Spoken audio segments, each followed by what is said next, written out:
We need to talk. We need to talk. We need to talk. We need to talk. We need to talk. Welcome back to episode number 76. We Need to Talk podcast. I'm host MR.KOA alongside Top Boy. And we have a couple things we want to talk about today. We didn't get to address the conversation or topic that we had posted last week pertaining to my complex with kissing women. It's not a complex, first of all. During sex. During sex. Sorry. No, not during sex. Period. This was period.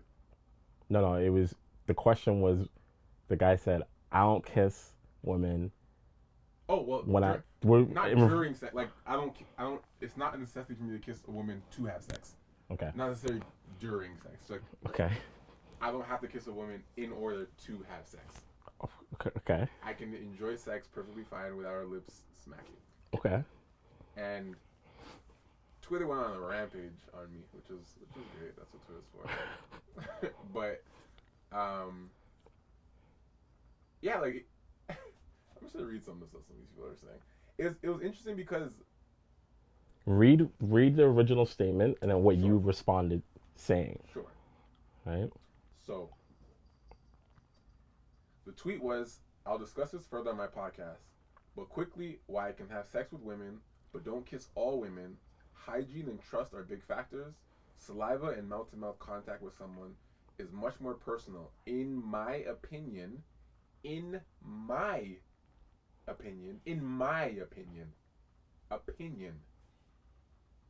than putting a condom on for some fun. So there's a term on Twitter called getting ratioed. And if you haven't heard about what that means, to get ratioed per se, you know what that is? Yeah, that's way. So the term getting ratioed basically means Twitter is a beautiful app. I love it. It's one of my favorite apps. Actually, it's my favorite app over Instagram, to be honest with you. Sure. It's definitely more engaging and fun. And it's just more personal than Instagram. But yeah, so Twitter has a culture, of course, and getting ratioed is a term that is basically used for people that are basically getting the heat. The heat is, if you're getting ratioed, you're getting the heat, because Twitter works in the way as such. People retweet a lot less than they like things. So liking just kind of, you support what a person is doing or saying. Retweeting is more like, I'm bringing this onto my page because I really fuck with this thing. Yeah. Liking is a lot easier. Similar to Instagram, you double tap it, you like it, whatever. So there's typically, for most tweets, typically likes are way higher than retweets. Now, when your retweets are way higher than your likes, that's because people don't fuck with you. that essentially means people are retweeting your shit to fucking slander you. They're not retweeting it because they're like, yeah, I rate it. No, it's enough retweets of people slandering your ass. They're on your ass. So I got ratioed, and that was cool. That was laughing. It was funny. But it's crazy because there were some women that agreed with me, because there are definitely women out there. This is not an only me thing. I said it's my opinion, but it's not only me. But there are definitely women out there that, don't kiss during sex, and they're fine with it. And then there's other women there that are like, I am not fucking no man who won't kiss me, period. Like, there's girls that are just like, if he can't kiss me, he can't fuck. Like, straight facts. Like, they're just... I had some girls coming from my head, like, personal attacks. And I made a follow-up tweet regarding that. It didn't affect me because I'm... I have thick skin. I don't really care. There's people online, I don't care. But when I was reading the certain stuff, Homage, is that he reached out to me, and he doesn't know, like, I know him through stuff, but he doesn't know me, like, personally, like like that. So he reached out to me. He's like, yo, I saw what's happening on Twitter, like, just want to check if you're okay. I'm like, bro, no, I'm fine. But like, he was saying that because he's like, yo, like, I don't know this guy, and like, some people were saying some really like crazy things, like, this guy's fucking brain dead, he's this, he's that. And to me, I'm like, whatever. But to the wrong person, there's definitely people out there that really take that shit to heart. Yeah, think about being a famous person. Yeah. Like, you can just be a regular civilian, deal with this type of shit, and you could have thick skin, but some of it is still, you're looking at like, yo, you're actually saying these things to someone you don't know on the internet. Like, I don't even know you. You don't even know me. You never even heard me speak. No. but you're okay with saying all this wild shit over the internet, and famous people got to deal with this all the time. And the thing is, not all famous people have tough skin at all. They got famous, but they're not like. I don't even think the majority of them do have tough skin because I don't think it's normal to have tough skin with these things. No, that's a personality type. Yeah. When you got famous doesn't make you, because you got famous, you don't all of a sudden not care what people think. Yeah. They don't go hand in hand. You're still a regular person that just got famous. Part of the reason you're famous because you care what people think sometimes. You know what I mean? So I'm gonna read some of the things that some people are saying. I'm just gonna read a few of some crazy things. One girl said, "Why not just buy one of them sex toys you can stick your dick in if you're so afraid of germs? This is a piss poor excuse. Any chance women buying it needs to find self-esteem." Sure. Okay. That's pretty wild, but okay. Let's get another one. Niggas really just be stupid for free.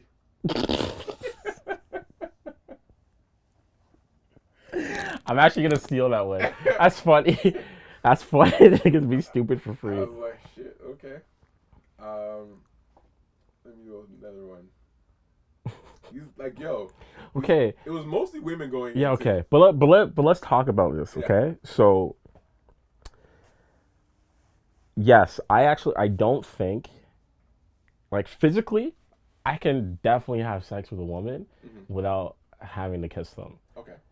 You can. I can. In my entire life, my sexual like history, I think that's only happened once.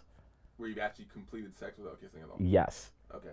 And literally, it's only because of that particular scenario. Like, I don't want to throw anyone on the bus, but essentially, it was a threesome. Okay. So I didn't. You didn't kiss the second one. I wasn't kissing in that one. I didn't kiss nobody in that. Yeah. I don't know if nobody got kisses. I just decided I'm not doing that because it was a threesome. So I was like, okay, this is my first. I'm not doing it. Sorry, threesome with another guy? Girl. So two girls. Two girls. And you kissed neither of them? I didn't do it. No. Huh. Okay. Yeah, which was like kind of interesting looking back in hindsight, but still, I was like, okay. Okay. And mainly it's because it was. Probably focusing China tonight. That's probably why. Yes, and it was because. Not trying to get no closer. To this. And because it was like very random. It was very random. So look. One of those situations where I can see where you're coming from, for me, would be if I like met a girl at a bar. Like on road, yeah. On road, like we've been drinking all the time. So I don't know you. You don't know me. No clue. But whatever, right? But where it kind of falls apart for me is okay. So in your scenario. You've obviously done this before, right? Have sex, go through the motions of the sex. There's just no kissing. She gives you head, and you like whatever. Not always, but sure. Okay, but it's not always head, but yeah. Okay, so what doesn't make sense to me is why would you let her? It's like why would you let her give you head if you wouldn't kiss her on the mouth? But then I have to remember as a guy, it's like very hard to turn down head. Okay. But like why like I don't understand the correlation between the two. Like to me that seems like something where it just doesn't line up. Okay, so the easiest way to explain that direct question is I can taste your mouth. My dick can't taste. Yeah, but your dick can catch something else.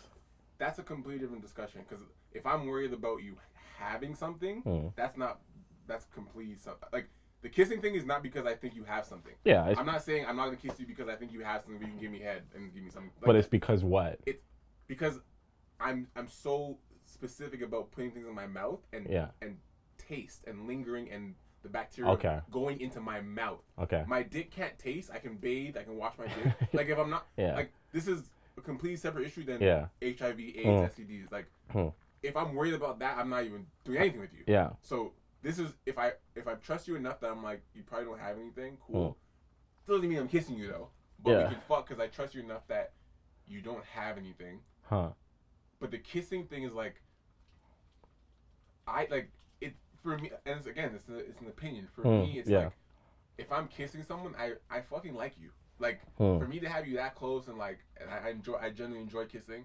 I'm not doing that with fucking birds. Like I'm just not. I'm just not. Oh my God. No, but I'm just not doing that. Like, because we can even go further. I know that some girls that I've slept with in the past have a crazy body count. You know. Yeah. Probably suck dick very well because I've felt it, and I know that if they're sucking my dick very well, they're sucking enough dicks very well, and that's fine. But I'm not kissing that on the mouth. That is not going to be my mouth.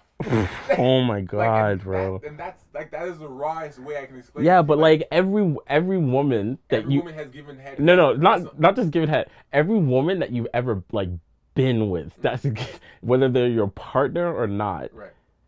Let's just talk about if they're your partner and they give great head. Right. They've obviously sucked dicks before in the past. It's not about the fact that they suck dick. It's there are specific girls that you know suck dick.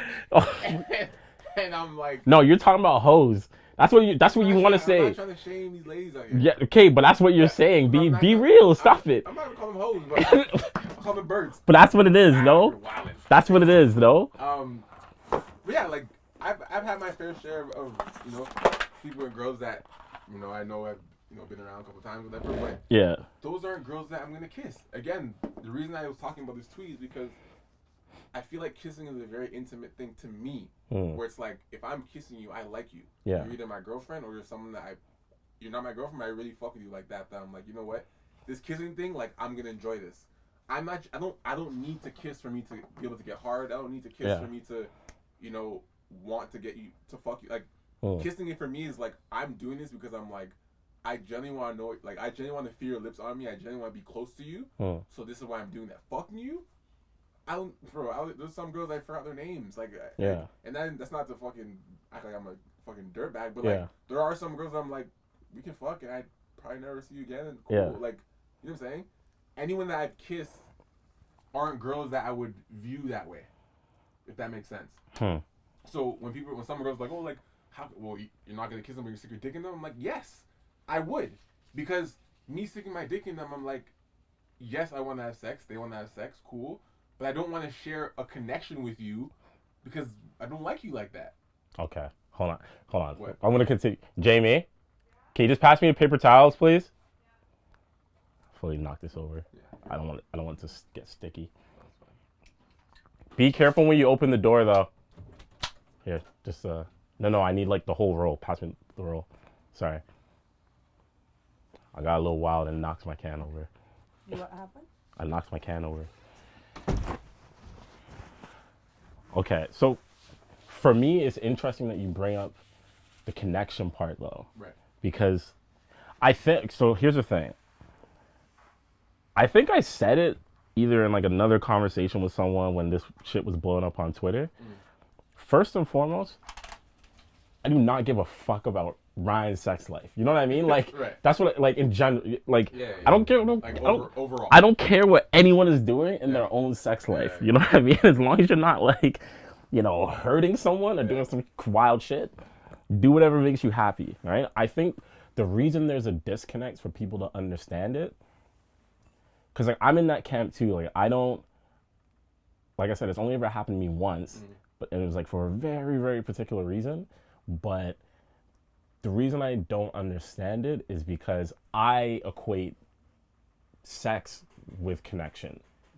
Right? You prefer having a connection for that to happen. No, I mean, like, the way you said that, like, of course you could have, like, I could have sex with someone and not give a fuck about them, right? But I think for me and a lot of other people, I won't say the majority, but a lot of people, having sex with something is like something. Sorry. Having sex with someone. I was like lost there. Having sex with someone means a lot more than kissing someone. So, like, based on how you just described, I think that's how the majority of people view it, right? Like, I feel like sex is the next level. Exactly. Right. I think I could kiss a million people and not feel any type of way about it, but having sex with someone to me is like, you're inside of someone. Yeah, so for me, it's like, oh, okay, this means a lot more. But I can see both sides of it. I just have a hard time wrapping my head around having sex with someone that I will not kiss.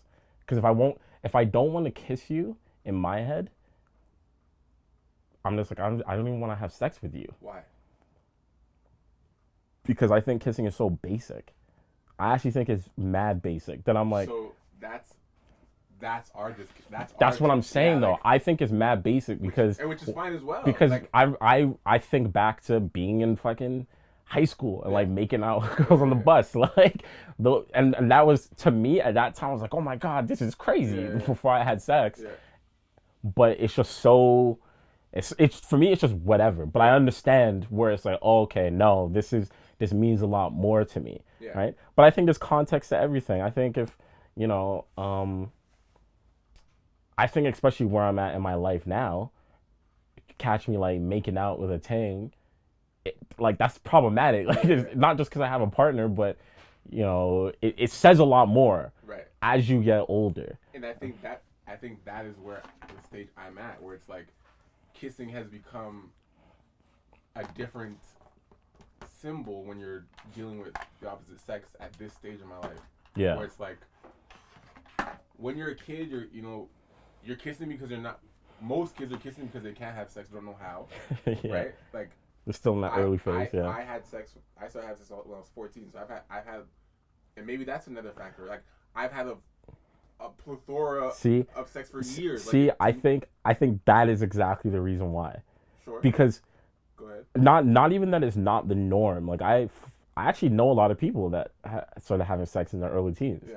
But there's also people like me. I didn't lose my virginity till I was like 18. Yeah. Which when I say it and think about it in comparison to a lot of people I know, I'm like, yo, I was like a grandpa by the time like I had sex. Yeah. So it's not, I don't even think saying that though, having sex earlier desensitized you to it or like made you not see the value in it. I don't think that's the case. I just think that because you had it earlier, you just have a different viewpoint on it. That's it. And I think I definitely think that's a factor, because I also know when I was doing that, like kissing, like the best way I can explain this without going too much into it, because we can go into the topic, but the best way I can explain it is that like kissing a girl is almost like, at this stage of my life, not back then. Back then, you're just kind of like, oh, I got a kiss. Like, kissing a girl now, it's like I'm giving them. Intimacy. Intimacy in the sense, but it's. I feel like it says I like you. Okay. See, look, I get that, but I also think like putting my dick in another woman. That doesn't say I like you though. To me, it says something else though. It says it's this weird area. It might not say I like you, but hey man, you know like saying, it definitely says a lot. Of course, no. Yeah, sex says a lot, but I feel like in the literal sense, I feel like me, again, my opinion. Just for me, if Ryan's kissing you, if Ryan is kissing you, it means he likes you. He likes you. Yeah. Because he's like he wants to kiss you, he wants you close to him. Like we can make up for a bit without even having sex and just kind of chill for a little bit, and then if it leads to that after, cool. But like I just can't kiss every girl. It just doesn't. It's like I don't even want you here like that. Like I don't. I get it. Like like I said, I'm me. I've always been able to try and like see different perspectives. It's at the end of the day, like I said, I don't give a fuck about anyone else's sex life. You do what you want to do, and however that goes. I just think, I know for me, and a lot of those people who are responding to you like in crazy ways on Twitter, I think the women that was responding to it, they're coming from a place where they're thinking, they're just straight up think they come from a camp where it's like, look, there's no way I'm gonna have sex with a man who won't even kiss me, because for them, kissing is probably a pride thing? No, I don't think it's a pride thing. I think it's just, for a lot of people, it's a natural part of sex. Like if I don't know, like if I'm in certain positions with my girl, like I want to kiss her, right? And even when I was single, it just, my mind felt like it was natural to do some of these things if I felt comfortable with this person. Right. You know what I mean? So I think that's where they're coming from. I don't think it's a pride thing, but it's different if I think it's different if you have sex with someone and you don't kiss them and it happens organically, like you guys are just fucking kind of thing. It just doesn't happen. It just doesn't happen. Versus how does that happen for those people? How does it just not happen? If well, this is what I'm saying. Like in your situation, are you? This is. I guess this is it. Are you telling these women when we have sex, I'm not kissing you? I've never said that verbatim. So therefore, it's you never said it verbatim. So you said it in some way while you're having sex with them, or does it? Do you just have? So just don't do it. Yeah, you just have sex with them naturally. It doesn't happen. Well, they said something. No, they've like tried. Yeah. And you dodged. Yeah. See, like, so I think, so I think that's why that's where these women are coming from, because they're imagining themselves in a position where I'm dodging. Yes, like I'm thinking, I can think from the opposite point of view. If I'm having sex with a girl and I go to kiss her and she fucking bobs and weaves out of the way, a part of my head is gonna go, yo, what's wrong with me? Like, did I do something wrong? But then you have to have the conversation where he's like, no, I just don't kiss anyone. If I kiss you, it means I like you. And then they're like, what? You don't like me, but you're having sex with me? And then it's like, what? See, so you see how it tumbles. But it shouldn't. Hey man. It shouldn't be like that. Hey man, I just think that if you're gonna put your dick in someone, you can make out with them. But that's just me. That's just me. Really, one more. Niggas' heads just be empty. Yo, there's so much man bashing on Twitter. Like, that's another thing, ladies. Like, there's a lot of man bashing on Twitter. I don't know what is going on. I don't know why you guys are so mad. This is just my opinion. And I'm not talking about just myself. Like, I see it every day. Girls like, niggas ain't shit, niggas this. Man, they're trash. Man, they're that. Man, they're this. You guys are, like, it's just, there's so much hatred and anger towards men on Twitter. That's because a lot of men say stupid shit on Twitter. That's what they do too. Yeah, they do, and they get flamed too. That's what they do. The only difference is you can't fully you can't talk shit about women as a whole the same way that they can talk shit about men as a whole. On social media, you just can't. Yeah. If I get on Twitter and say some wild shit about women that we all know is true, I'm gonna get ratioed. I'm gonna get ratioed 1,000%. Absolutely. You can't even go for them.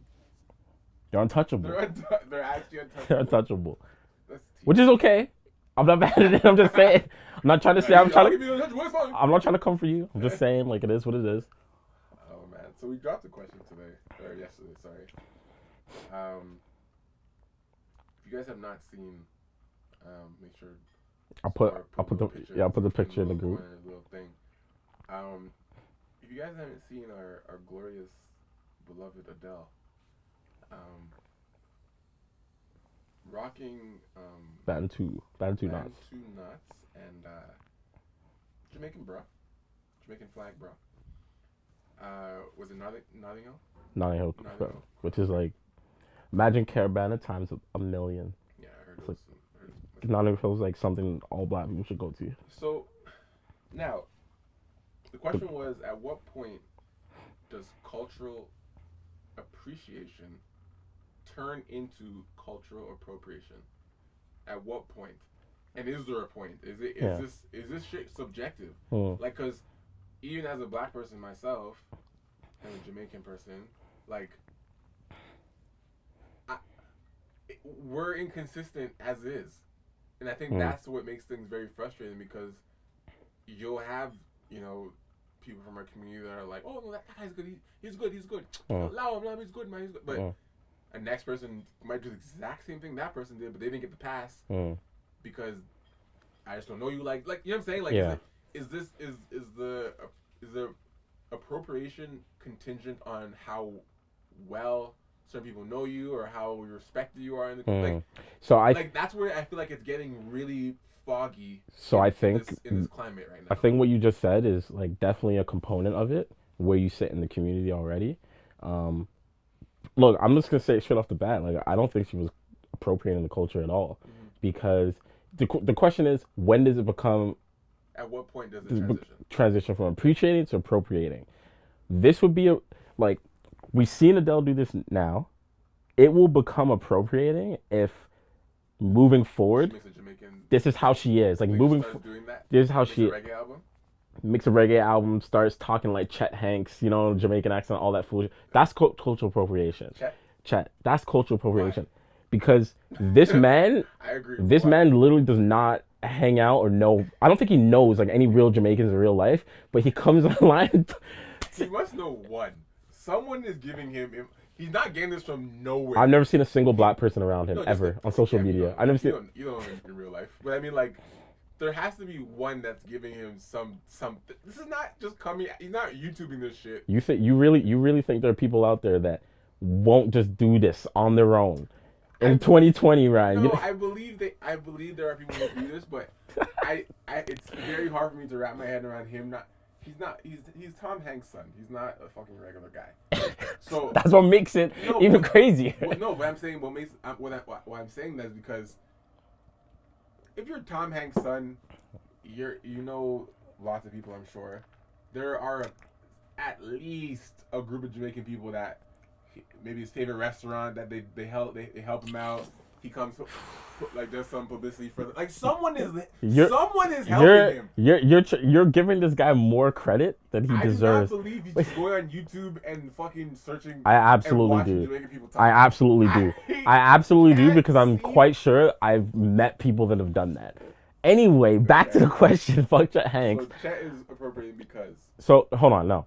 Okay. The reason I don't think that Adele situation is appropriating is because, you know, I think a lot of people who know Adele don't actually understand where she comes from in England.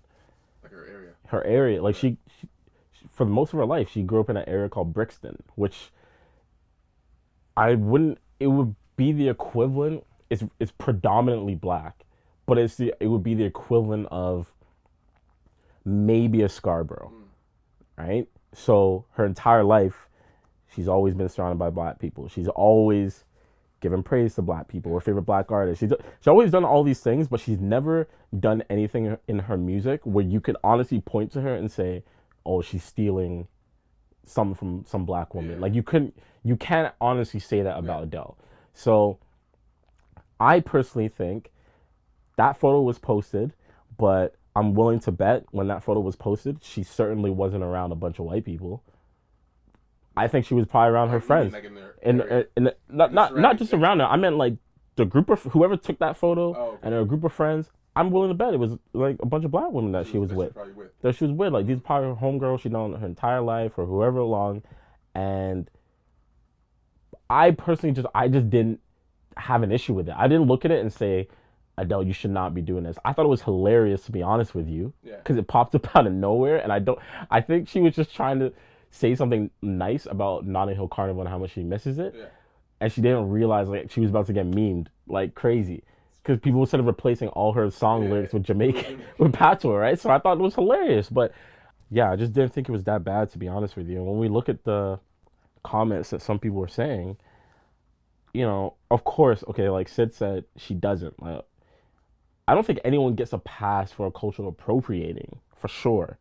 But I don't think that she was doing that, to be honest with you. Well, for her to say she doesn't have a past, that means she believes she was appropriating. That's what she believes. Like, she's saying she does, like, she believes that what Adele did was culturally appropriating. I personally don't think she was. Let's try and view it from that perspective. Why would someone think that wearing her hair like that and wearing a Jamaican flag bra would be considered appropriation? Because, first off, like, I think it'd be considered that way because it's not natural to their culture. Right. You know what I mean? So the idea is, okay, Adele, who's this crazy famous white person, wears these Bantu knots. Next thing you know, you start seeing like a bunch of white people doing it. Then it makes its way to like high fashion, right? And white women on high fashion are doing it. Yeah. And where it becomes this is where it becomes true cultural appropriation. It's when it makes it to those levels, and no homage is being paid to where it came from. And it makes it there because based on Adele. Yeah, like people. The thing, like when Kim Kardashian did the box braids, and everyone started doing box. All braids. these white women started doing box braids. Or Like Kim Kardashian braids. you know, it's But like not Kim Kardashian braids. like the big thing about Yeah. cultural appropriation is the fact that you know the people who are appropriating it are getting praised for it, Right. whereas the people that it came from always got in trouble for it. Right. You know, and you even think about okay, like we can talk about the way body images has changed over the past 20 years, right? I was making a playlist the other day for my boxing class, and I went down a rabbit hole on YouTube, and I was looking at like early 2000s rap, which I think is like one of the best times, to be honest with you. And this is when they had those crazy music videos and just women everywhere, and legit, there were women in this video that I would see, and I was thinking, this is what like most women are trying to get like today. But back then, Trying to look like? yeah, like the curvy look, Okay. just like athletic kind of look. But back then, and even, you know, for as long as I can remember, the beauty standard was skinny.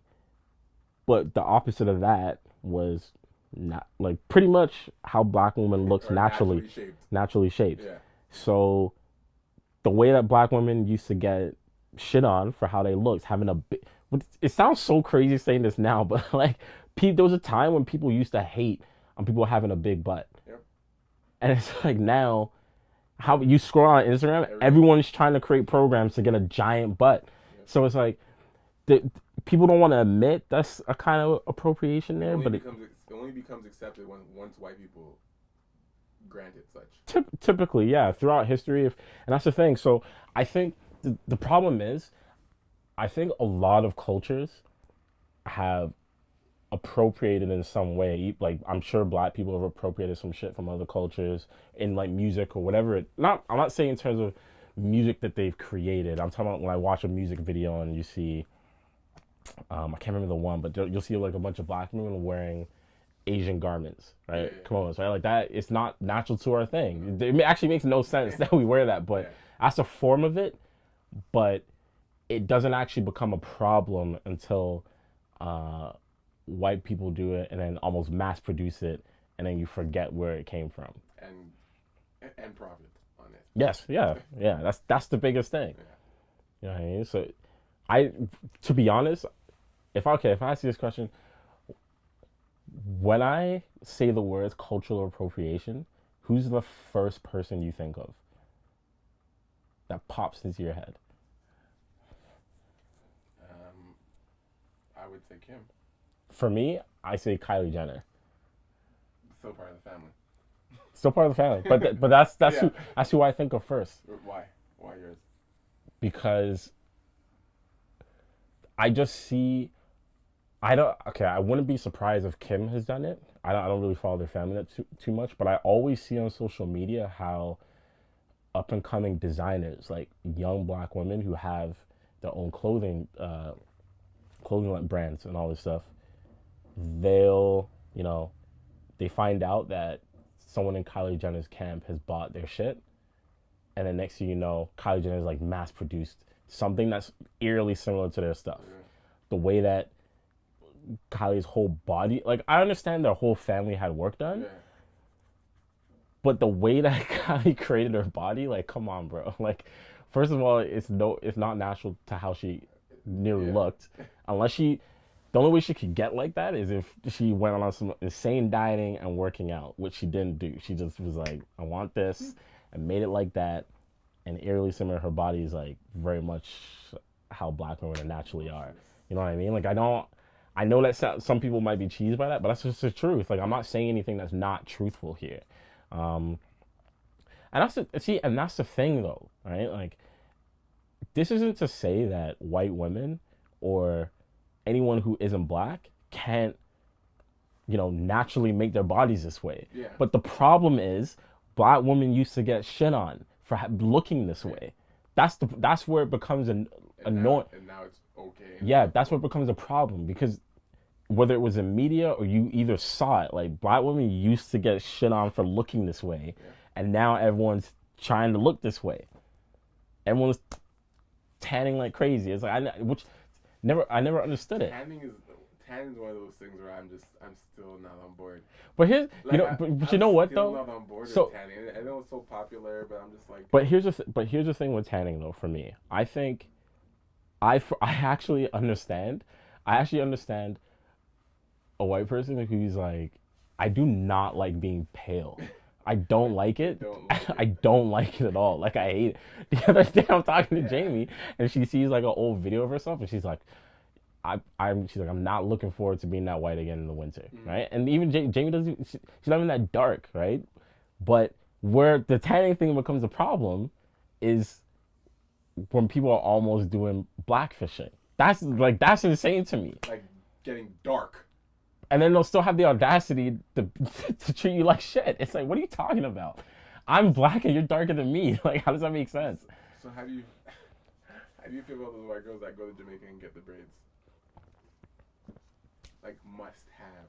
I have to talk. Every time. I have to talk to my Jamaicans when we go out there. Who's doing this to them? Literally all the Jamaican aunties and mothers out there who are like, let's just get these idiot white people what they want. And I need to talk to them, honestly. I'm like, stop it, please. Because then they come back with the beads in their hair and they're left there for like 3-4 weeks. And then the hair starts fraying, gets nappy. Because it's not supposed to be like that. It's not supposed to be like that. It's just not supposed to be. You can do it. You're going to fuck up your hair, though. Like, that's what's going to happen. Man. So I don't know. Like, let's look at some of these responses, right? It's Kiana. She said, did she try to pass off another culture as her own? Did she act like it was her idea or culture all along? Does she hate on those who are actually Jamaican or Bantu? If not, then the answer is no. She does not need a pass because she did not appropriate anything. The memes are jokes, though. Like, that's pretty much how I feel, you know? Yeah.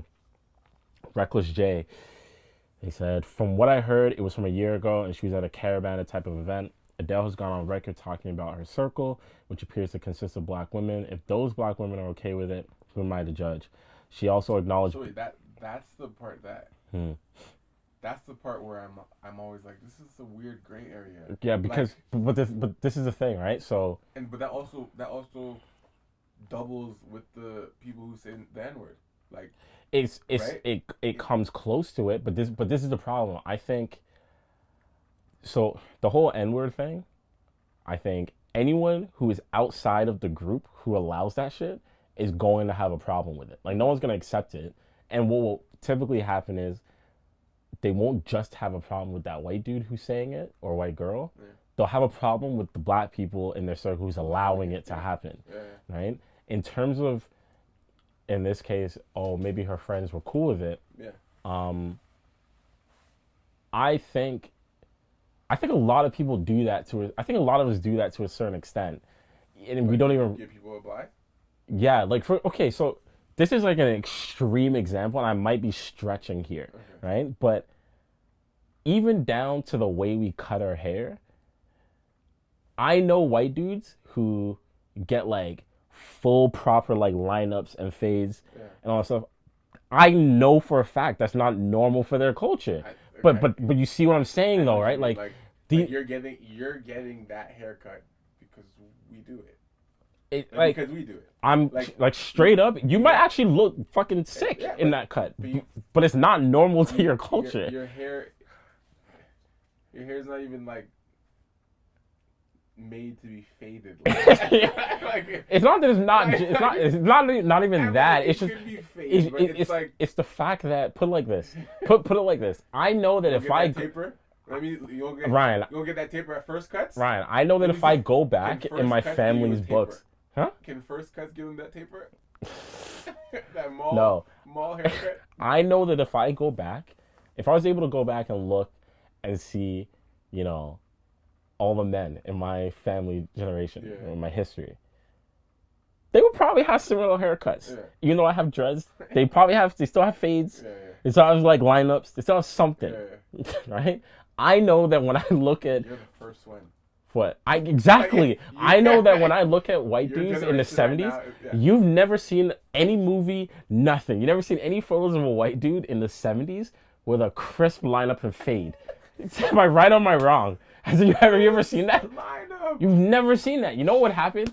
A white dude, unless he was in the army, that was the only time. It was buzz cut. It was a buzz cut. That's what I'm saying. It was a crisp So that's lineup. what I'm saying. So if a man That was if a man popped up with a white man popped up with a crisp lineup and a nice taper, nice fade, you know what other white people would say to him back then? They would say, "Get out of here, you fucking hippie." Yeah. Like they would say, they'd be like, Yeah, "What's wrong with this guy?" They're like, "What's wrong with this pansy?" Like some shit like that. Meanwhile, the brothers down the street getting their froze up, fades and I everything. can't even picture a man with a clean taper like that back then. So that's what I'm saying. Like those things happen on like a very minuscule Imagine him level, being and we're just, racist.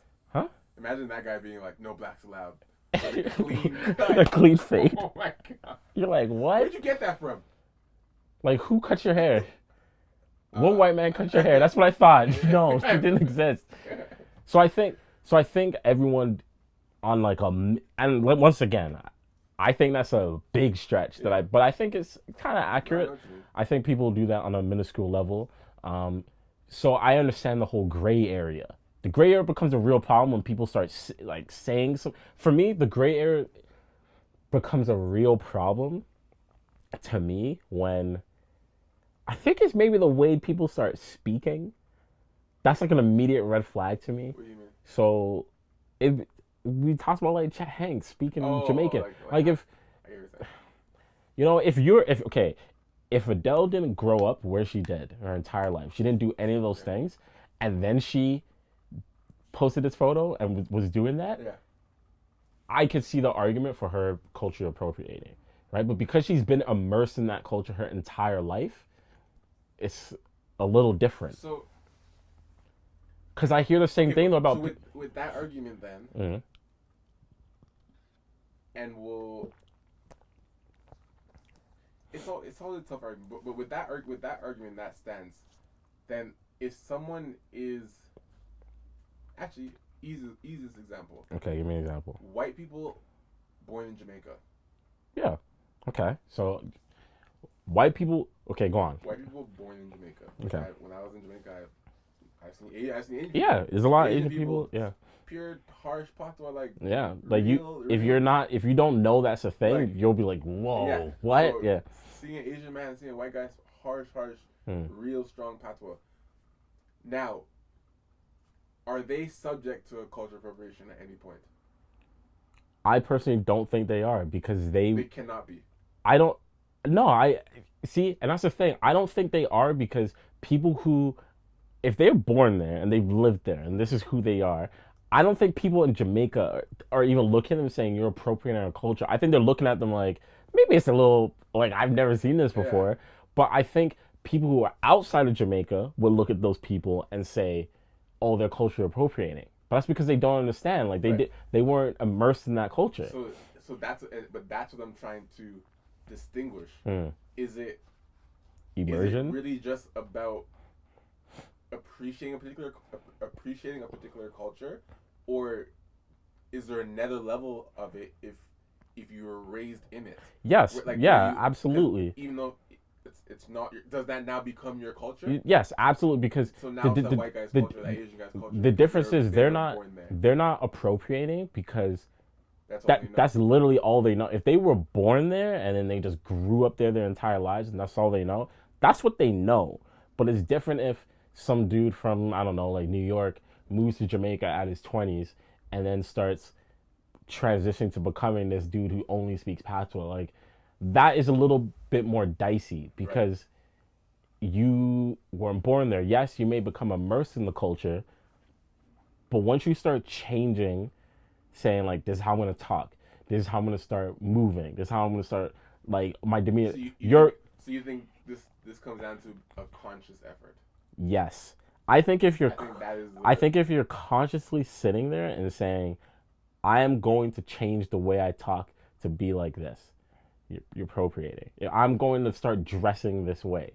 I understand that depending on the different environments you're in, you need to be able to assimilate to get by. But I think at some point people can spot it. But to argue that, I don't think it's always conscious. And I think that's where things get really sticky. Okay, I don't think, like, I feel like Chet, I think that's very deliberate. He knows what he's doing. He's trying to be funny at this point. But you just literally said exactly why the whole conscious thing, right? It's not always conscious, but there are people that's still appropriate, but don't like. No, but they do it. Realize no, they. I think some people. I think the majority of them realize it, and the reason they do it is because, like, and this might be like a hotep kind of thing, but I think it's because there's a group of white people who do this that feel like they can just do it, and there's like literally no problem with it whatsoever. Like if I think okay, for in my head, right? If I ever had a thought that said I'm gonna start appropriating like Chinese culture, all this type of stuff, there's literally a part of my brain that stops me and says, "Why are you doing that? That makes no sense. Like that's actually problematic, right?" But then I think the group of white people who do this appropriating, they know they're doing it, and they're just like, "What are you gonna do about it?" Yeah, that's the difference between it, right? So I think there's a group of people who aren't from culture that become immersed in it, and that's just what they know. I think there are people who are born into it. And I think there are people who, yes, it may be appropriation, but they truly have. They might have good intentions. They might actually realize, yo, like I actually align with this more than the other, but it can still be seen as cultural appropriation. Like it's a dicey road to be in. It's a really dicey road. Your intentions really matter though. I don't think they matter either, but I'm just speaking from their perspective, right? Like someone might. I've met people who might be fucking spent. Huh? Sorry, I think I heard the sound. Was that your camera? Or like a good? Unless I'm tripping. Yeah, you're tripping. No, nothing happened. Yeah, like I've met people who might be Portuguese and they're fucking in love with Spanish music and all this type of stuff. They love Spanish culture, all this type of stuff. It's like, is that not a form of cultural appropriation to a certain extent? Like when you start only speaking this way, like blah blah blah, doing all this stuff. But do you get a pass because they're almost close? Like it's a gray area. It's a very gray area. You can't really define it, but you know when it's a problem though. That's the thing. You just know when it's a problem. I look at Chet Hanks, I know that's a problem. I look at that one Adele photo. I was like, I understand where she comes from. I understand why people might be cheesed, but I think if anything, it was more funny than anything. I don't think when she posted that photo, she realized how funny it actually was. So, if Adele happened to be speaking patois while wearing... Yeah, that'd be wild. Like, Adele, stop this. You've never ever spoke patois, ever. We've never seen you in public ever do this. Yeah, why do you do it? You're cool and all, but don't do that. Like, you don't have to do that. That's when it becomes silly. Yeah.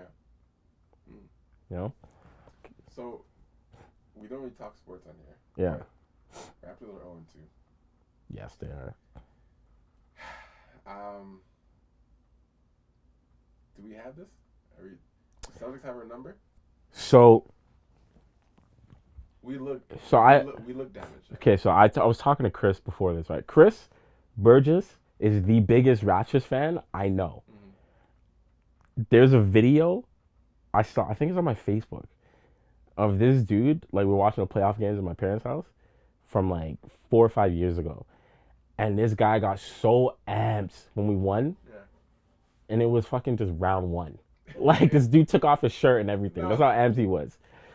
And before this series, he said to me, he said he was worried about Boston. Only because they, for whatever reason, matchups? It's either they match up really well or they just seem to have our number, you know? And right. Yeah, we have the history with them. And you know what? One thing a conversation I've been seeing on Twitter recently that I've always kind of felt, and I've actually said it publicly, but it was interesting to see. It was Warren. Warren was talking about analysts and all these people having all these opinions and shit, but they never played ball and all this type of stuff.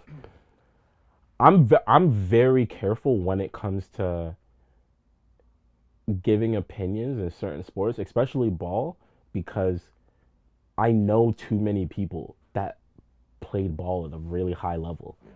Not even like professional, like personally, I know that ball players wouldn't look at it this way, but I think university ball is like high level. I think it's high level. So for me, I understand that I'm approaching some of these things as just a fan who loves sports a lot and like watches a lot of sports. So I think I have an informed opinion, but talking to some ball players, I understand like there's a lot of things that I don't see that they see.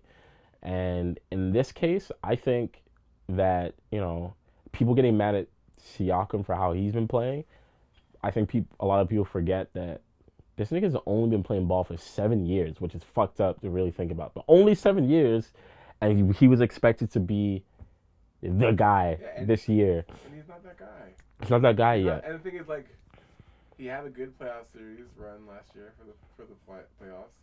He was playing his best basketball. Yeah. Like, out of his mind. And out of his mind. Yeah. Getting rebounds, scoring at people, hitting three. Like, but that, like, a big portion of that, which, as a basketball player myself, that a lot of people don't understand, is that players like him and other players feed off of the star.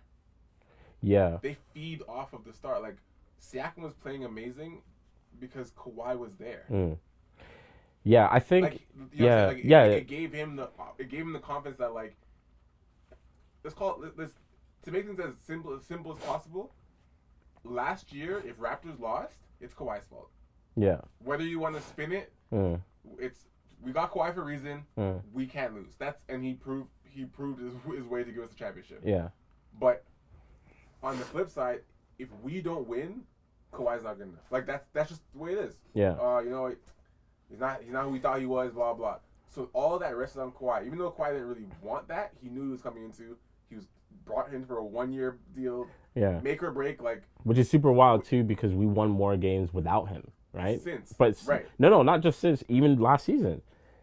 Season, like, during that season, when he was we won more games without Kawhi than when he was there. But still, that narrative that you just said would be applied. So, but the thing is, he knows, like. Yeah, you just know that's how it is. Right. Yeah. So that pressure as a player, like that's gone from Pascal last year. Yeah. If Pascal pulls up for 3 and hits, it's like sick.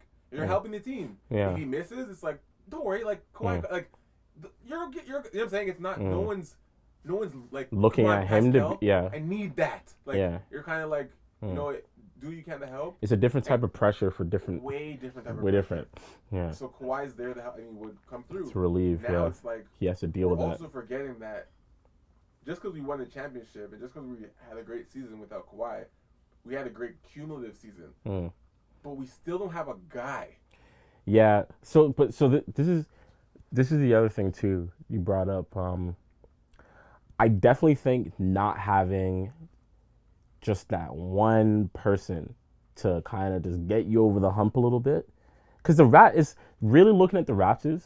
I think they're like right there, and they just need the guy to just push them over the edge, and they'll win. Like I'm so confident in them to win it if they just have that guy. But I think the other thing too, that a lot of people who, and this is really tired to people that have never played any sports before, but had these jobs talking about all these things. People underestimate how big momentum plays a factor in sports. Yep. Right? So I can think of numerous examples in you and I's own sports career, or things I've seen. Like I remember watching the World Cup, and a goal not getting counted sucks the momentum out of a team. Yep. And then you see where mentally and you see where it goes. Yep. Right? We look at this year's playoffs, right? I remember going on Twitter, game 1, when Portland beat the Lakers, right? I'm a LeBron fan. I'm a Jordan fan. I'm a love Kobe, but like, I fucking love the apex players of every generation, right? Because from a mental standpoint, I like the fact that these guys are dealing with pressures that we just talked about, that like 90% of the other league aren't dealing with. Like, cool, you're this high-level athlete, you're here, you're playing ball, but you and I are not the same. We're not dealing with the same shit. So I like... The same criticism. So I like seeing how players deal with it, whether they fuck up or not. I like seeing that. Right. Lakers lose game 1. everyone's talking the wildest shit. They're like, they're gonna lose. Some people saying they're gonna lose a series, all that type of stuff. And look, that's your opinion, but people weren't looking at what happened. Portland came into that series with all the momentum. Yeah. Heat. They had been playing games to get in. Like it's like this across any sport. The teams that have a bye in the first round where they don't have to play, but other teams have They're sluggish. they're sluggish. Yeah. It's all this. That's what happened, right? And on top of that, Lakers, they were sluggish that first game. They couldn't score. They could not score. No one could get a bucket. Outside LeBron and AD, no one could score. What we saw with Boston and the Raps in the first game was very similar. It was like, first game we got killed because literally no buckets were going in. Yeah. Nothing was going in. Game 2, we had the game and we lost it because I think you could say there was some poor coaching decisions and we just didn't have that one guy. But this is also the problem though, right? Boston, I don't think they have that guy either. I don't think they have the guy on their team. Yes, they have. Do you think Tatum's the guy for them? He's not like the guy. Because when we talk about the guys, they're guys that you put anywhere in the league and they automatically change that team. So we're talking about Kawhi's, we're talking about Giannis, we're talking about Curry's, we're talking about LeBron's. I'm not comparing him to. I know you're not Kawhi, comparing them. I know. You don't think if Tatum was put on another team, he'd adjust that team immediately? I'm not comparing Tatum to the Kawhi's and LeBron's, of course not. But Tatum is part of the next generation of course, yeah. Tatum is part of the Mitchell, Murray, like that. Yeah, he's that gonna be that group of kids, like those guys, Jokic, like all those guys. And homeboy on Phoenix. And Booker. Yeah. Disgusting. You don't think if you put Tatum on any team right now, not only is he a starter, but he also brings more confidence to that team? No, he's absolutely a starter. I think. So is he not Boston's guy? Yes, who are they playing through otherwise? Yeah, no, but this is the thing. Yes, he's Boston's guy, but I think they actually just match up better against us than most other teams. I agree. So my thing is though, like I think the Raptors have a guy too, but it's just not at the caliber of. Ooh. I would say throughout the entire season, it's either been Lowry or Siakam. But that's the thing; they haven't been established for long enough. That's established as what? The guy. Siakam hasn't been established for long enough. No, Lowry's been in the league. Lowry's been in the league forever, but you talk to any Raptors fan, they're gonna say he's our guy for the team. No, Lowry is just a guy that we can never part ways with. But Lowry's not that guy. Lowry's not. We need a 3. Give the ball to Lowry. Lowry's not. We need the ISO. So what is Lowry's it? Is a facilitator that will keep the. Okay, core. but Ryan, like I agree with you about Tatum, but like, what is it about Tatum? What has he done that has said he's that? And once again, I'm not diminishing him because I actually do believe he's that guy. But what has he done that says he's that guy? He has the capability to get a bucket if he needs it. He's like, I'll even say this much. I've never seen him shy away from a basket the same way LeBron does. LeBron can get away with it because he's LeBron, but there's certain players that want the ball. Harden, as much as he's that guy, I'm not sure if you saw last game where Westbrook was threw the game away at the end. Yeah, but Harden's not that guy. I don't think he's that guy. But he is that guy. But but it's a problem. Harden actually shies away. I've seen it. I know, and he did that last game as well. But I'm like, but he is that. He's one of the best players in the entire NBA. So he can't not be the guy. He is that guy. It's just Harden has a mentality problem and a focus problem. But this is like a different conversation though, right? Because I think so the problem with having the conversation about that guy and like best player and all this type of stuff with someone like me is because my first introduction to sports was soccer, where it didn't matter if you had like the sickest player in the world on a team. Like it literally came down to the manager deciding like these are the tactics we're gonna use to stop this player. Right. In basketball, what I've noticed, like ever since I moved to Canada and I started watching, it was like, yes, coaching plays a massive part, but there are times where someone just takes over the game, and it's either someone takes over the game or people are letting them take over the game, right? Like I know what you know, I know what you mean. So it's like it's tough because I have a hard time. Like I know Harden is one of the best players in the fucking world, right? Like it's not even debatable. But I have a hard time calling him that guy because when he needs to show up the most in the playoffs, he hasn't, right? It's actually it's been way worse.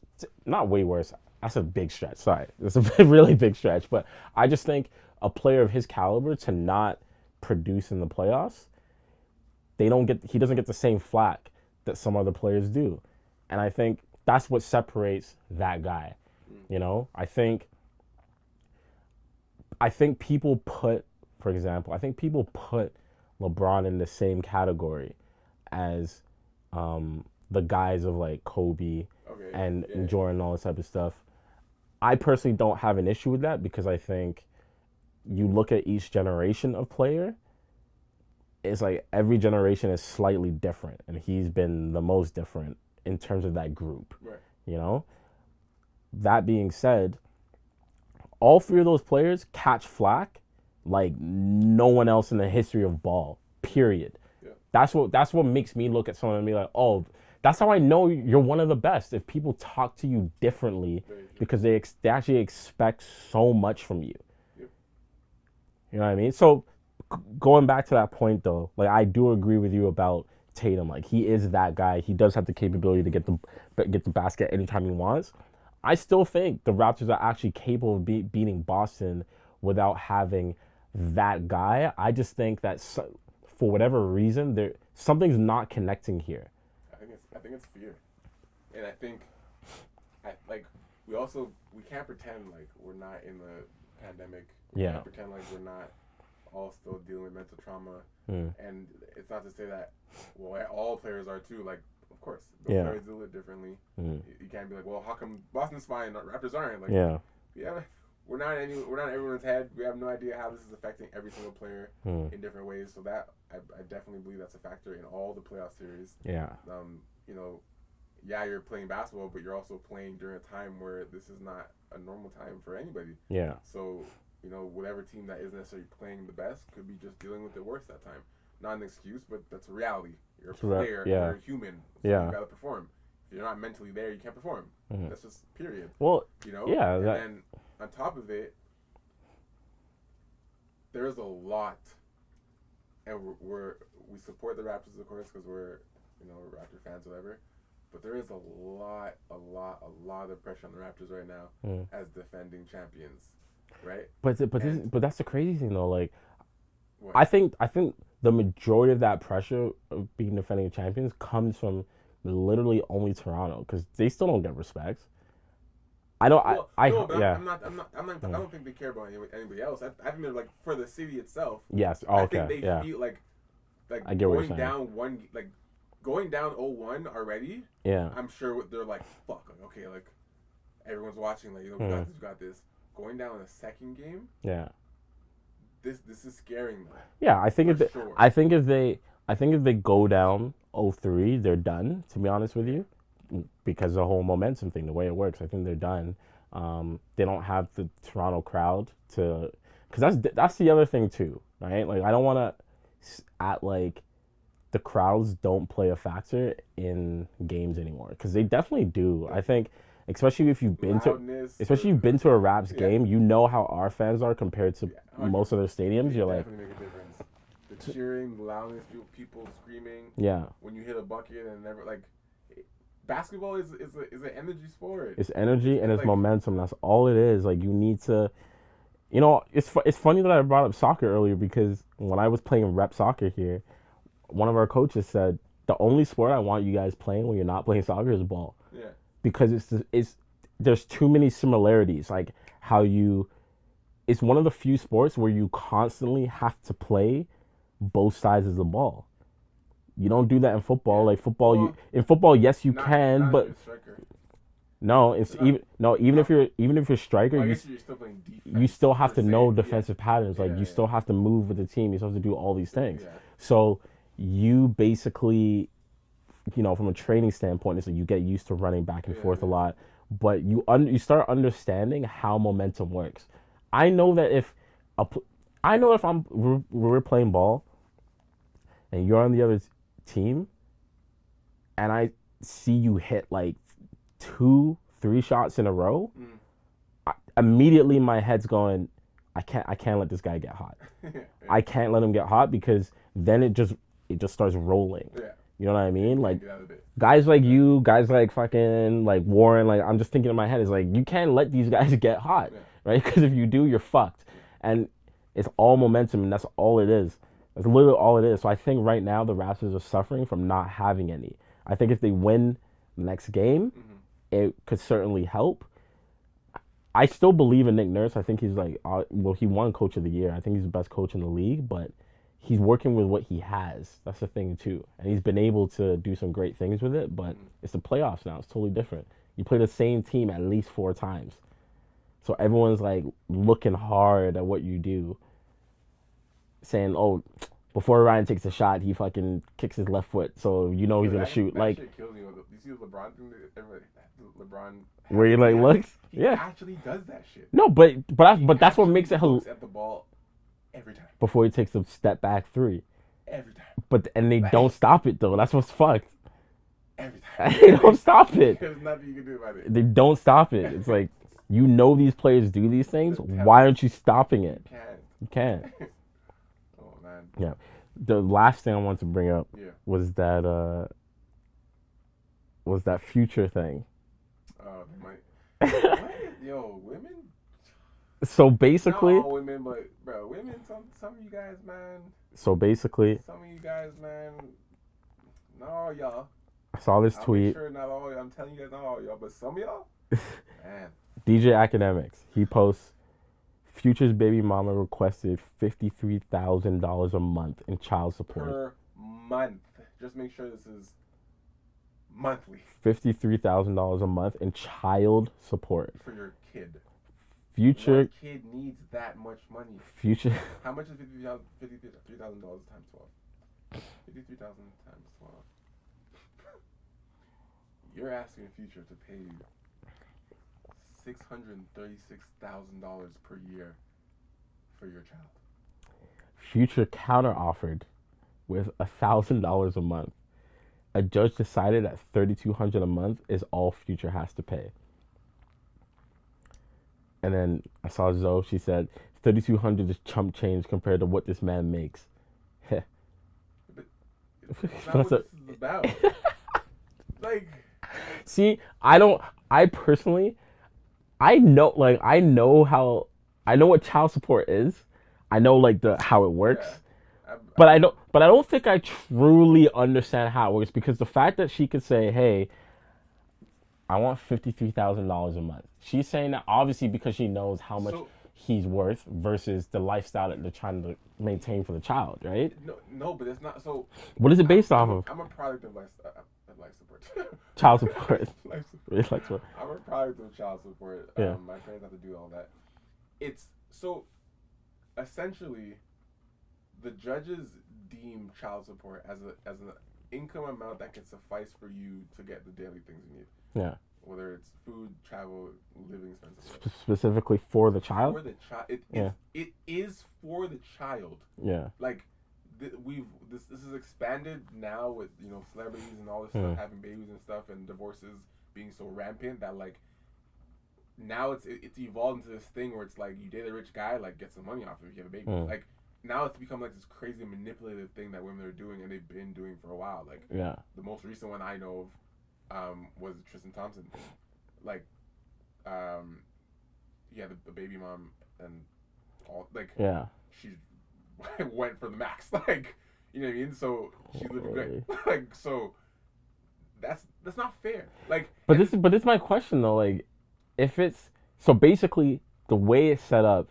Yes, it's supposed to be for the child, but there's no oversight for this, right? Like, there's no oversight. Like, if the judge says, hey, you got to pay $3,000 a month in child support, you're like, bet, okay, here's $3,000. There's no one actually saying, hey, where is she spending that money? Yeah, no one's trailing it. That's what I'm saying, Yeah, right? There's no oversight of this. There's no like, yeah, there's like a PO officer to be like, make sure it's going to the kid. Like, no, it's like Because I would at least understand if it has even if it's still a lot of fucking money, which I understand.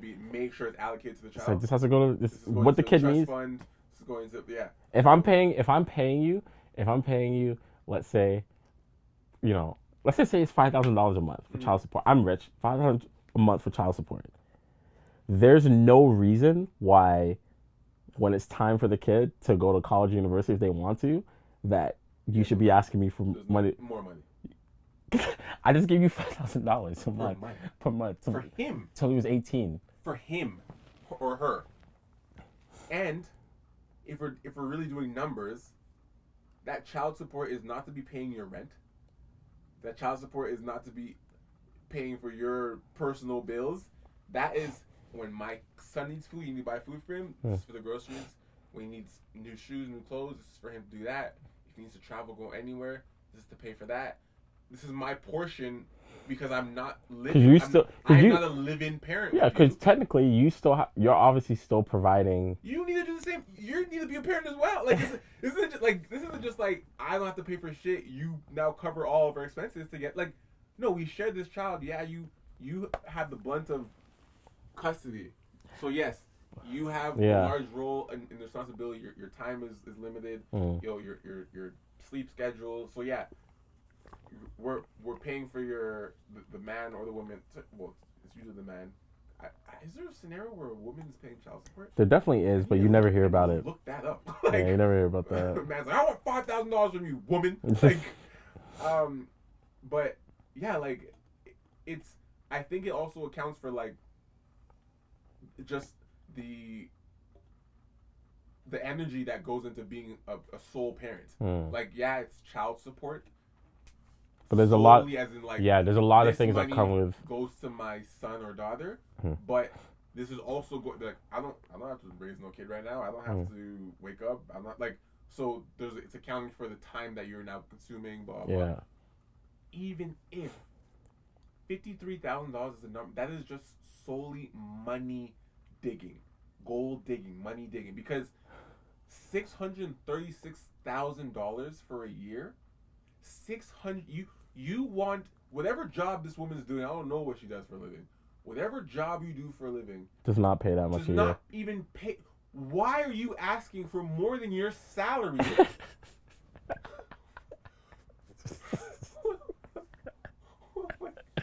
You have a job that pays for your daily necessities, and you are requesting. I don't know what the fuck she does, but I'm assuming she's making within the $50,000 to $70,000 range, if that. Let's just be nice. I don't know what the fuck she does, but give her that. She's making between $50,000 to $70,000, if that, which is a good, really good job.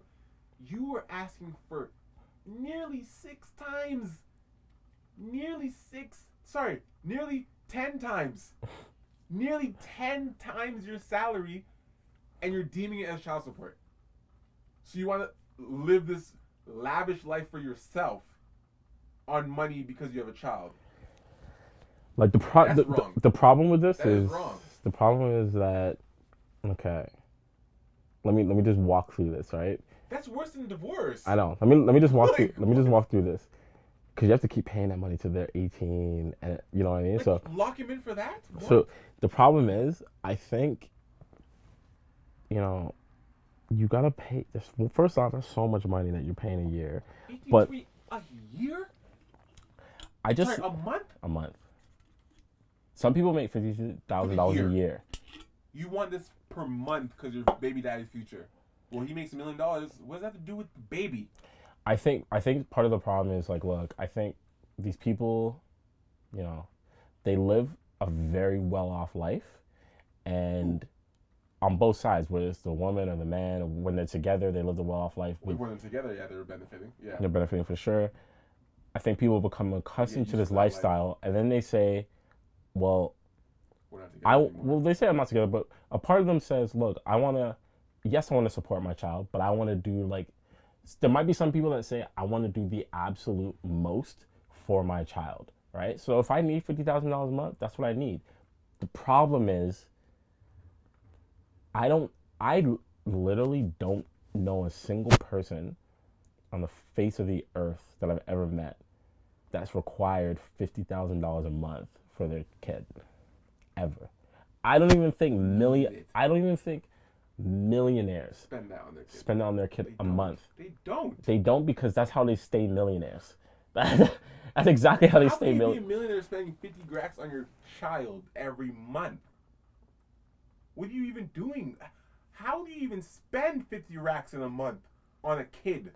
Like, this is, when you said this is worse than divorce, Yes. it's crazy, because even when you look at divorce examples, and it's funny we brought up Adele earlier, it just feels like someone is taking money from you that they never earned. No. So Adele, What they feel entitled to. in that whole Adele situation when she got divorced, and ironically people question whether or not it's culture appropriating. You see those photos of her chatting up on the phone with the gun fingers. You know, you come to realize she's that cheese because her ex-man, who she doesn't even have a child with, they get divorced, and he's like, I want half your income. It's like, what? If I'm Adele, I'm like, what is this man smoking? Crack?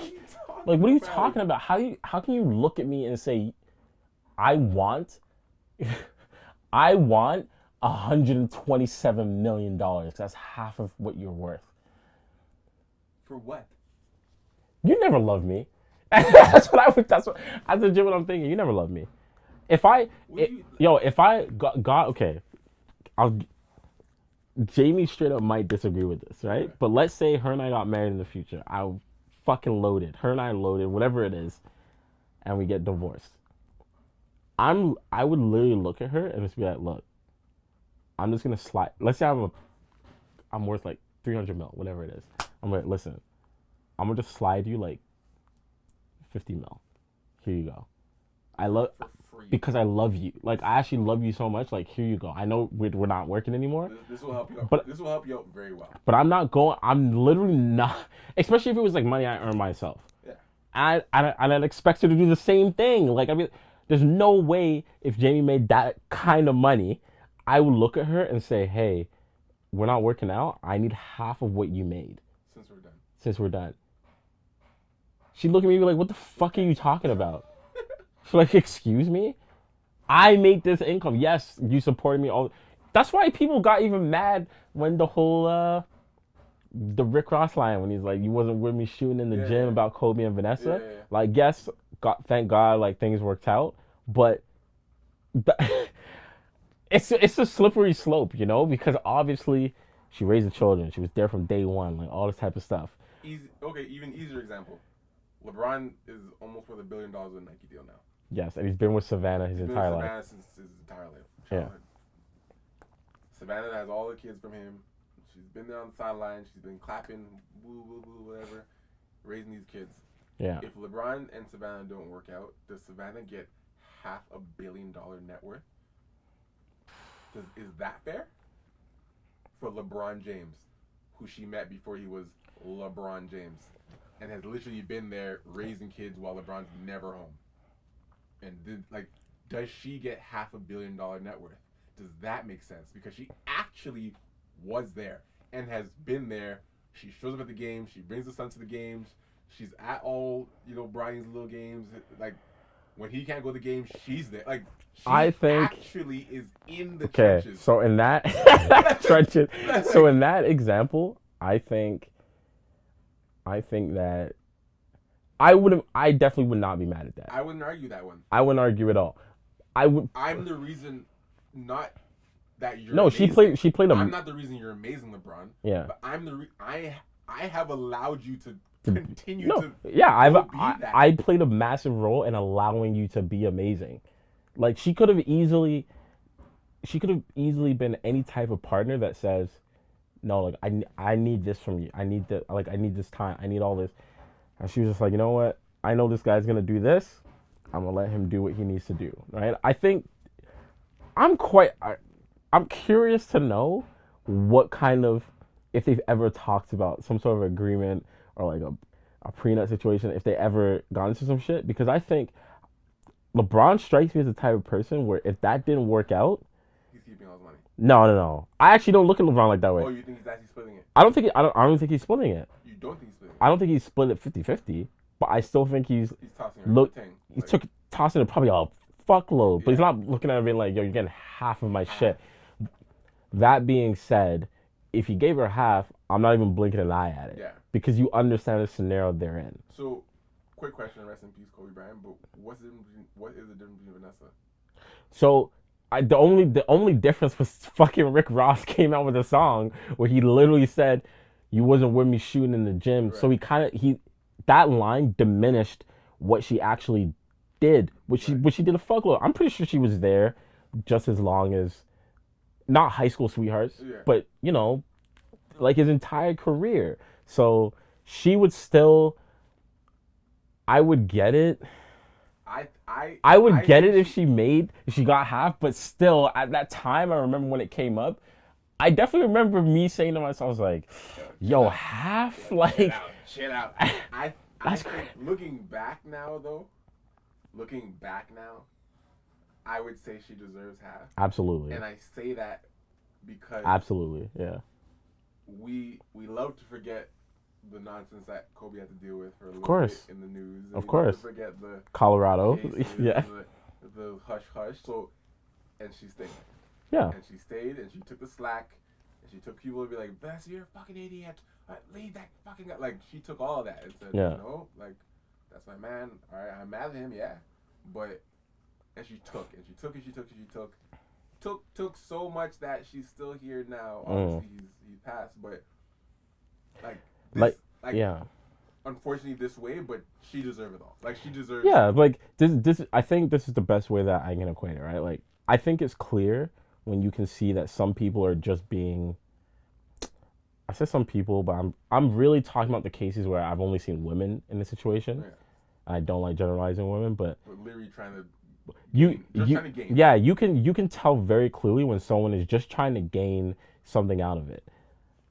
But the flip side to this also is some women who are demanding this amount is because they could have been, they want to change their life, but they also could have been in situations where they actually went through like a lot of emotional trauma being with this person, right? And I don't even think you can quantify that sometimes. Like, even when I think about past shit I've been in, or like things I see my parents in, or family members, where I'm just like, bruh, like I don't even know how you went through that. Like, if you had to put a dollar value on putting someone through that, sometimes I can't even think of that. Yeah.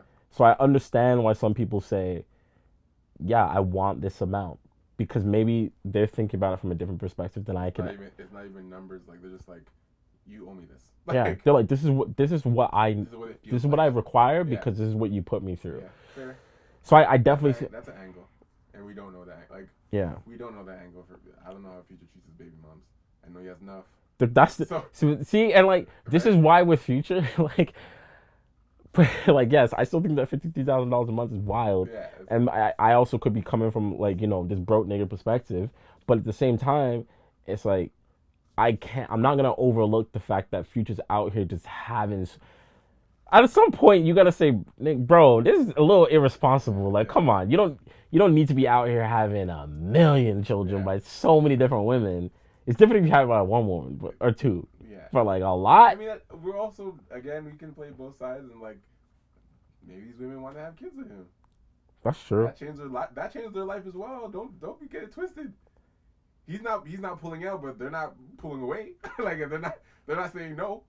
They're not saying, actually, Future, can you make kind of money? Yeah. They're like, rah? See, because I always think about that too. You know, like especially with celebrities. You fucking Future, you're like, he's going raw. You're like, rah? Like, oh. Okay. You know, I always forget that. So I'm pretty sure like Wheezy is playing child support to Lauren London. Yeah. I always forget like how those things work. Not that it's probably even my business. It's not my business at all, or even public knowledge, I think. But even that situation, you know, two well-off people, I wonder like how they work out. Hey, this is how much I have to pay per month, kind of thing. But I think because they're both well-off, he's probably looking at like, look, I know you're probably like spending all this money already, like on Yeah. the kid trying to do all this shit. I'll slide you like a couple thousand, whatever Honestly, it is. I think. Again, we don't know. It's speculation. Yeah. But I think with celebrity breakups like that, I think it's more just like, I think it goes What's either the- way. what's the number? And she's like, 20 your ex, 5 10. Like, Yeah. I think it goes either way. because the thing is, I don't think like. I just I think okay. This is my stance. It's a bigger slap in the face when the person that wants the money is not already successful themselves.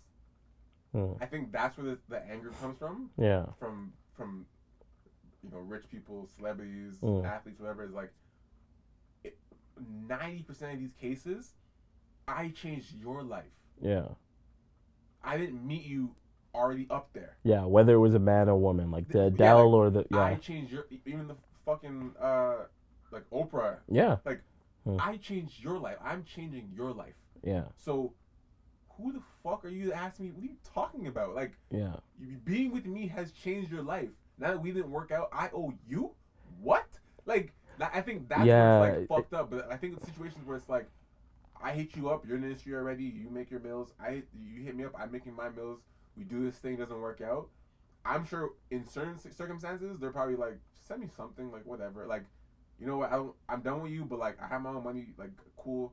Just send some stuff to your kid, like whatever. Like, you know what I'm saying? Be involved. Like I think those are so more amicable because they're like. Can I ask you a question though? I agree with you, but do you think like some of this has to do with gender roles too? Because a part of me, like as you're saying this, I'm thinking in my head, right? Like let's say, Jamie and I moving on in the future, and she fucking makes a lot of money. Some doesn't work out between us, and we have to break up, right? Like we're married, and then we have to break up. I have a hard time actually picturing in my head, looking at her and saying, You asking. yeah, and saying, Give me that. give me half of what you made. Like I have a hard time picturing that in my I head, agree. but I don't know if part of that is me just thinking, well, I actually I didn't contribute to you making that money whatsoever. The rational side of it. So I don't know if I deserve it. But then the other side of it in my head is thinking, I can't ask you for money. Like, yeah, like I think a part of me in my head is just like, I can't ask my girl for money like that. Like it just like it just half feels half weird. of her shit. Like It that's feels fucked weird. up. It Like just feels weird. it But feels real. weird to us.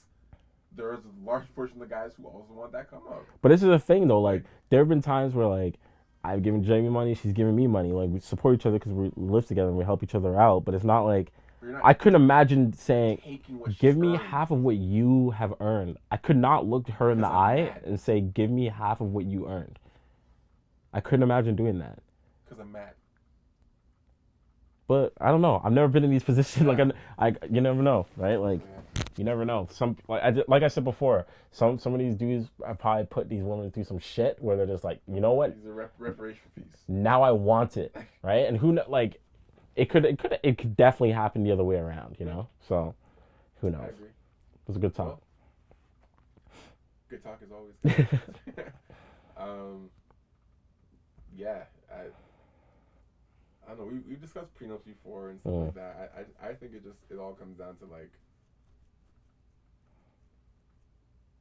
that. Honestly, that's why I genuinely believe it's imperative that the partner you choose is already at a stage. Like I just it's hard to sometimes get because sometimes like sometimes you're waiting for someone, you're working towards things, but I feel like when you meet someone that's already at a stage during their thing and already used to gaining and growing for themselves, that conversation of prenup, like it may seem like it's an awkward thing, but I feel like it's the only awkward conversation to someone who doesn't have their own internal plan. Yeah, there's like, that. I feel like that conversation. Like, we need a prenup. It's like, do you I'm not saying we're gonna break up, but do you want money from me? Like, yeah, there's that part of it, but I also think, like I've always said it before, I just think that if I'm married to someone and then things don't work out, one of us has a lot of money or whatever, I just think I would just look at that person and say, you know what, this shit's not working out. Like we're not gonna work out. Probably gonna get a divorce. But I don't want to deal with all the messy shit. Can I just give you like fucking X amount of mil? Like, is that not better?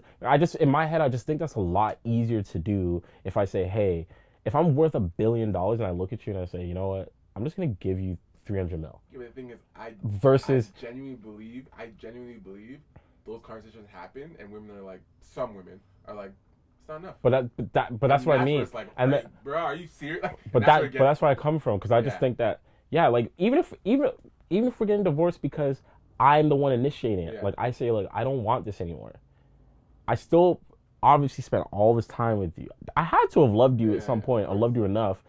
I can't look at you and be like, you get nothing. I would look at you and be like, you get. But what I'm saying is, I think there's guys that are like, you get nothing, get the fuck out of here. There's those guys, but I also think there are some men and women that literally like, you know what, it's not working.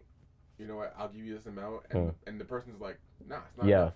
And that's where it becomes even more hostile. Yeah. Yo, I'm gonna give you 50 mil. Nah, what?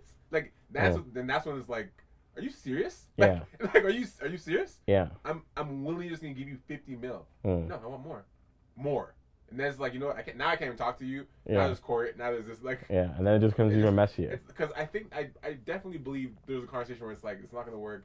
Can we do this? And the person's like, nah. Yeah. Like, and then that becomes vicious when the person's like, no. All right, you're not getting fuck you then. Like now it's like, fuck you. Nah, you're not wrong, man. Anyways, guys, thank you guys for tuning in to the episode. These are always great. I got to get back on my physio horse. Yeah. I have a long road ahead of me, potentially surgery, which is stressing me out. But yeah. That's pretty much it. That's my life. See you guys next week, guys. All right. Peace. We need to talk. We need to talk. We need to talk.